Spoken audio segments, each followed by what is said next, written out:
Guidelines. प्रायोजक राम बंधू लोणचं. आता प्रत्येक जण जिंकेल.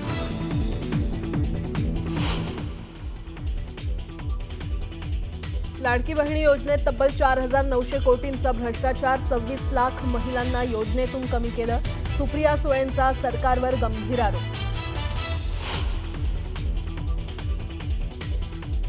धनंजय मुंडेंच्या मागणीवर अजितदादांचा सकारात्मक प्रतिसाद. मुंडेंच्या विनंतीचा मान केला जाईल तर सूचनांचंही पालन केलं जाईल. अजित पवार यांचं मोठं विधान.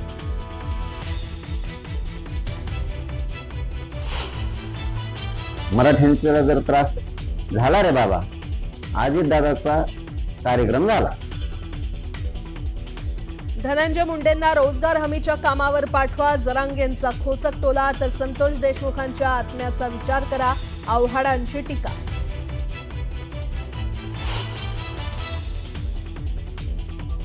बीडमध्ये ढगफुटी सदृश्य पावसामुळे सिंदफणा मांजरा नदीला पूर. नदीचं पाणी गावांमध्ये शिरलं. एनडीआरएफ कडून मदत कार्य.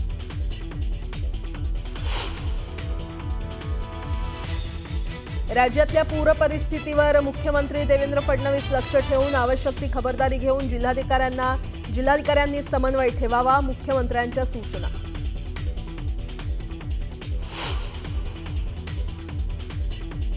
शनी शिंगणापूर देवस्थानचा कारभार आता प्रशासकाच्या हाती. अहिल्यानगरचे जिल्हाधिकारी प्रशासक म्हणून काम पाहणार.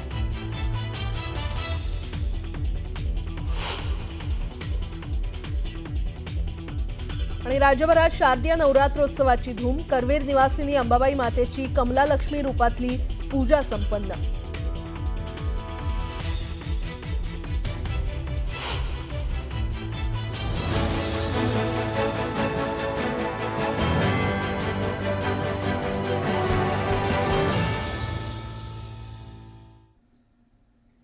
नमस्कार, सुप्रभात, गुड मॉर्निंग. मी प्राजक्ता तांडेल. तुम्ही पाहताय न्यूज 18 लोकमत. सकाळच्या पहिल्या बातमीपत्रामध्ये आपलं सगळ्यांचं स्वागत. बातमीपत्रात काही पावसासंदर्भातल्या बातम्या आहेत. पुन्हा एकदा धाराशिव जिल्ह्यामध्ये पाऊस बरसलेला आहे. भूम, परंडा आणि वाशी परिसरातील तिथे जोरदार पाऊस झालाय.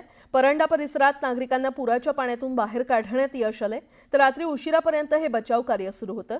भूम आणि परंडा परिसरात पावसाचा धोका थोडा टळला असला तरी कळंब तालुक्या इथे या संपूर्ण परिसरात पावसाचा जोर वाढलाय.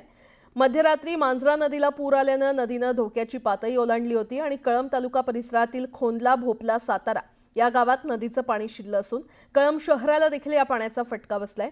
गावात रात्री एक जण युवक पाण्यामध्ये पडला आणि त्याला बचाव कार्याच्या मदतीनं बाहेर काढण्यात आलं. यावेळी आमदार कैलास पाटील हे देखील रात्री उपस्थित होते. प्रशासनाकडून आजच्या पावसाचा अंदाज पाहून जिल्ह्यातील शाळांना एक दिवसाची सुट्टी जाहीर करण्यात आलेली आहे. आणि आता पुढची बातमी पाहणार आहोत. आता रिकामं ठेवू नका, काहीतरी जबाबदारी द्या, अशी मागणी धनंजय मुंडे यांनी पक्षश्रेष्ठींकडे केलेली आहे. रायगडमधील कार्यक्रमात धनंजय मुंडेंनी प्रदेशाध्यक्ष सुनील तटकरेंसमोर जबाबदारी देण्याची मागणी केली. यावर योग्य वेळी मुंडेंना संधी देऊ असं प्रत्युत्तर सुनील तटकरे यांनी दिलंय. दरम्यान धनंजय मुंडे यांनी मागणी ऐकून अनेकांच्या भुवया उंचावल्यात, तर दुसरीकडे छगन भुजबळांनी देखील धनंजय मुंडेंच्या वक्तव्यावर मिश्किल भाष्य केलंय. पक्ष त्यांचा विचार जरूर करेल, पण तोपर्यंत माझ्याकडे एक काम आहे.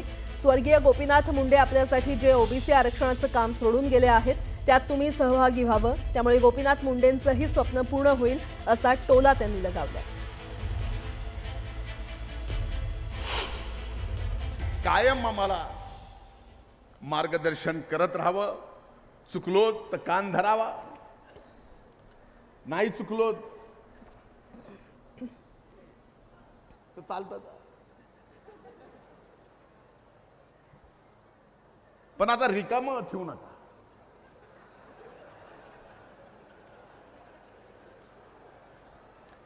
जबाबदारी कसं हीच विनंती करतो. तर धनंजय मुंडेंच्या विधानावर उपमुख्यमंत्री अजित पवार यांनी सकारात्मक प्रतिसाद दिलाय. पाहूयात. त्यांच्या विनंतीचा मान केला जाईल, सूचनांचं पालन केलं जाईल. त्यांच्या विनंतीचा मान केला जाईल, सूचनांचं पालन केलं जाईल. धन्यवाद. मुंडेंच्या या विधानावर विरोधकांनी टीका केली नाही तरच नवल. विरोधक तर टीका करतच आहेत, पण जरांगे पाटील यांनी देखील जोरदार टोला लगावलाय. कुणी गेली मग रोज करा आम्ही तर कामावर जाईन मला बराचसे कांदा हा तरी काम आहे ती कामा हा प्रश्न आहे का काय त्यांचं ते राजकीय प्रश्न आहे तिकडलं काही करू काय आपल्याला काय ते देणं घेणं नाही ना मराठ्याच्या वाटत जायचं नाही हा पुन्हा आमच्या नादी लागायचं काम करायचं नाही ते त्यांचा वैयक्तिक प्रश्न आहे नसता अजितदादाला सुद्धा अडचण उभा करणार नाही मराठ्यांचा जर त्रास झाला रे बाबा अजितदादाचा कार्यक्रम झाला.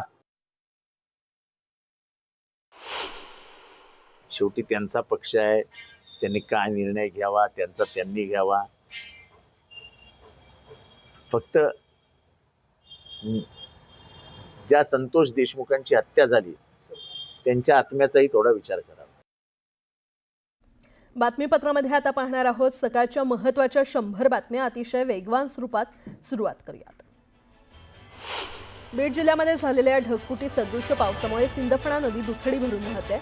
नदीच्या पुराचं पाणी साक्षाळ पिंपरी, धारवंटा, उकडपिंपरी, कमळेश्वर, धानोरा आणि शिरापूर या गावात शिरलेलं आहे आणि त्यामुळे नागरिकांच्या घराचं आणि पिकांचं मोठं नुकसान झालंय. बीडच्या कडा परिसरात मुसळधार पाऊस झाला. कडी नदीला महापूर आलाय आणि पुराचं पाणी शेतात शिरल्यानं पिकांचं मोठं नुकसान झालंय. यामुळे शेतकरी आर्थिक चिंतेत सापडलाय. सिंदफणा आणि मांजरा नदीला महापूर आलाय. पुराच्या पाण्यात काही जण अडकल्यानं एनडीआरएफ कडून रेस्क्यू करण्यात आलं. दरम्यान नागरिकांना सतर्कतेचा इशारा देण्यात आलाय. बीडच्या शिरूर शहरात पुरामुळे बाजारपेठेचं मोठं नुकसान झालंय. सिंदफणा नदीच्या पुराचं पाणी घरांमध्ये शिरल्यामुळे घरगुती साहित्याचं नुकसान झालंय. दरम्यान उद्ध्वस्त झालेल्या संसाराची व्यथा सांगताना महिलांना अश्रू अनावर झाले.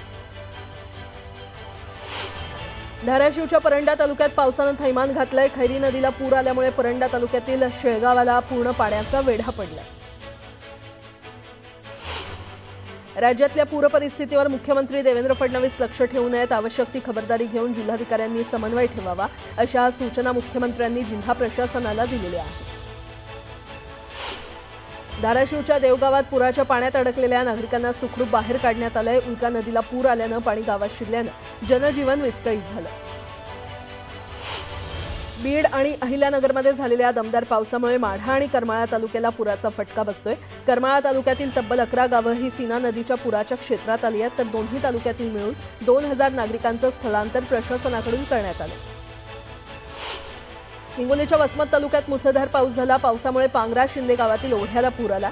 या पुरामध्ये 70 ते 80 शेतमजूर अडकले होते. दरम्यान या शेतकऱ्यांना दोरीच्या सहाय्यानं सुखरूप बाहेर काढण्यात आलं. लातूर जिल्ह्यात उदगीर शहरात ढगफुटी सदृश्य पाऊस झालाय आणि पावसामुळे उदगीर जळकोट मार्ग पाण्याखाली गेल्यामुळे वाहतूक बंद करण्यात आली. लातूर जिल्ह्यातील औराद शहरात मुसळधार पाऊस झाला. 1.5 तासात 60 मिलीमीटर पावसाची नोंद झाली आहे. पावसामुळे लातूर जहिराबाद राष्ट्रीय महामार्गावर